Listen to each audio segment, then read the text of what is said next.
Hello, and I hope you enjoyed the last video in which we explored DoS attacks using such tools as hping, Metasploit, um, low orbit and high orbit ion cannon, and we basically crippled multiple Windows machines one after another, while our Linux machine ran pretty okay. With that being said, now that we have looked at the red team aspect of performing these attacks, let's dive into a little bit of what the blue team would do to kind of circumvent them. Now, as with any type of attack on your network, you're going to need to have certain criteria met and certain tools to prevent them. DoS attacks basically work by overwhelming and exhausting the resources, and DoS and DDoS attack detection works in three different ways. That would be activity profiling, sequential change point detection, and wavelet-based signal analysis. All of these are going to use a type of heuristics and pattern recognition so that they can actually determine if it's illegitimate or legitimate traffic. Now, with that being said, there's always a chance of confusion. With the fact that you're sending a large number of traffic, it's basically impossible to scan each packet to ensure security from one of these attacks. All the detection techniques that we use today um, basically use some type of statistical analysis of deviations to categorize malicious and genuine traffic. Now, as always, I'm Clifton Floyd. I was a ITIM and cybersecurity student, and then I was a cybersecurity instructor in which I led labs for the students for a lot of different scenarios. If you are interested in anything I'm about to perform, I highly recommend you check out the CEH iLabs version 11 practical exam experience in which I'm actually performing all of these tools in, and I'm even reading some of their synopsis. In no way am I trying to copyright them or use copyrighted material. I just need a sandbox that I can actually perform these types of attacks. In doing this, I am just trying to bring penetration testing and ethical hacking to a larger audience so that maybe you'll decide, hey, this is something I'm interested in, and move from more of a interested hobbyist to someone who's actually practicing these types of scenarios. So with that being said, let's go ahead and let's start protecting ourselves from DDoS attacks. The way we're going to do that is we're going to use DDoS Gaurdian. So let's go ahead and set that up. There's basically only one setting that we need to worry about here. And that is we are going to uncheck install stop RDP brute force. We can create a desktop shortcut.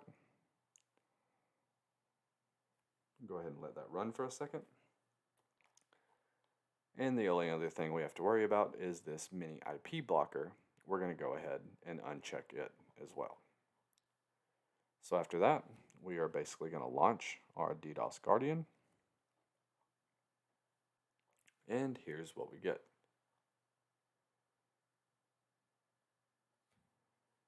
We can click through this wizard. If you want to read it, feel free to pause at any moment and try to click through a little slowly. And we're going to click finish. Now you'll notice that the window has disappeared. And we can find that down at the bottom as one of our toolbar icons.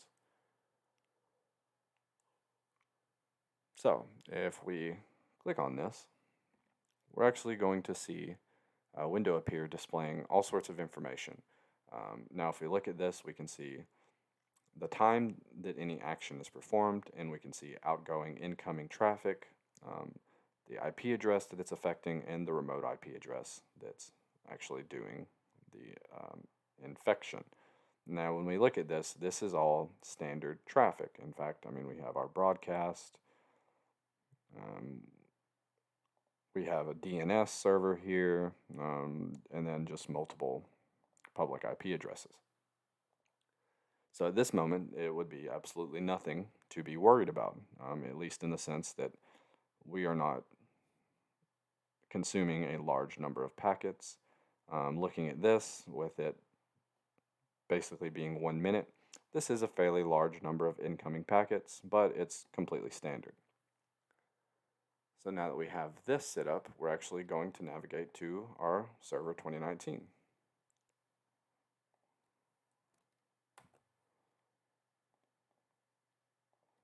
And we're going to go ahead and enter in our password.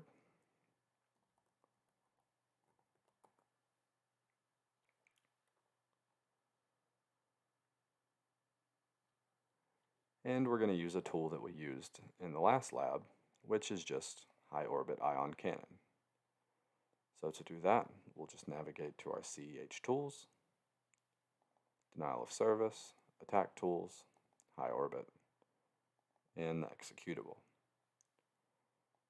Oh, immediately clicked the wrong thing.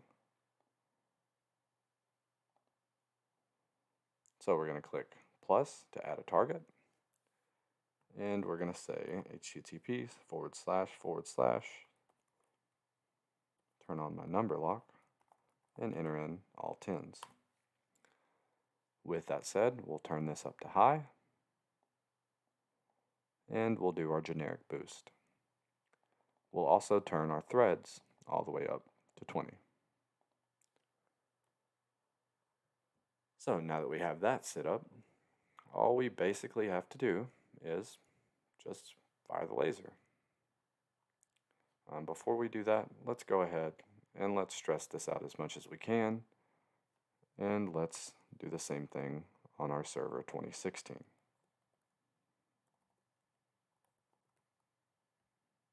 I'm glad that I didn't enter in anything I just typed. Great, let's try that one more time.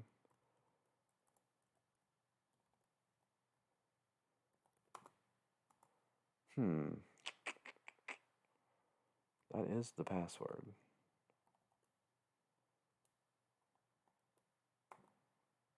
Huh. I entered the same password 3 times, but 3rd time's the charm, so that's all that matters. So let's go ahead. We'll navigate to the same tool.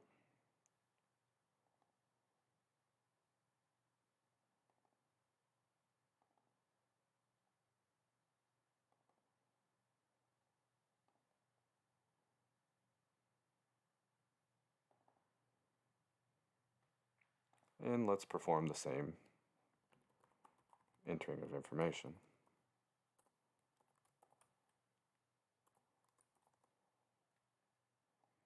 We'll set our power to high, turn our generic boost on, and turn our threads up to 20.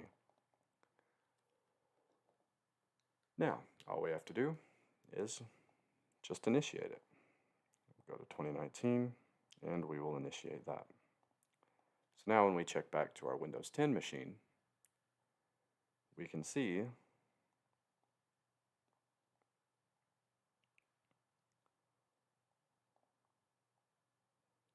slowly but surely our 10.19 address and our 10.16 address. Now if you notice, we have a large number of packets here and an even larger number of packets here. So what can we do to stop this? Well, for one, all we have to do is we can first just check the session. Now you'll see there is a ton of stuff coming in right now. And basically, all we have to do is just block it.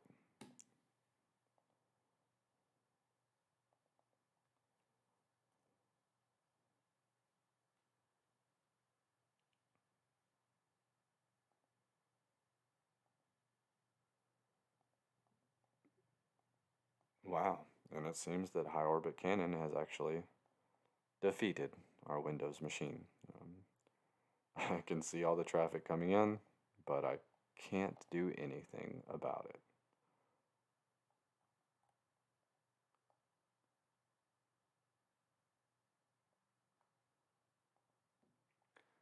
So what we'll do is I'm going to do my best to actually take back control of my Windows machine. Click there for a second. No, it still didn't do it. There we go. There we go. And now it is blocked. I don't know why that took so long, but sometimes that's just what happens. We'll also notice that this number right here is still growing. And if I slide this over, you'll now see that this has been blocked as far as the connection coming into our machine. Oh, and look at that. I didn't even have to do anything. 16 automatically blocked itself. So with that being said, what we can do, or what we would do, is, not blocked anymore. We would go ahead and block this, and then we could analyze the traffic. Now in this case, we don't have a lot of information here, but we do see that we are using port 445, which of course is SMB, which is just a file sharing protocol. And so we're still being attacked here, but with that being said, the large grunt of the force is just attacking this software now, and we should not be receiving any packets. And so to check that, we're actually going to open up Wireshark. We will navigate to our Ethernet adapter. And hopefully, if it's done its job,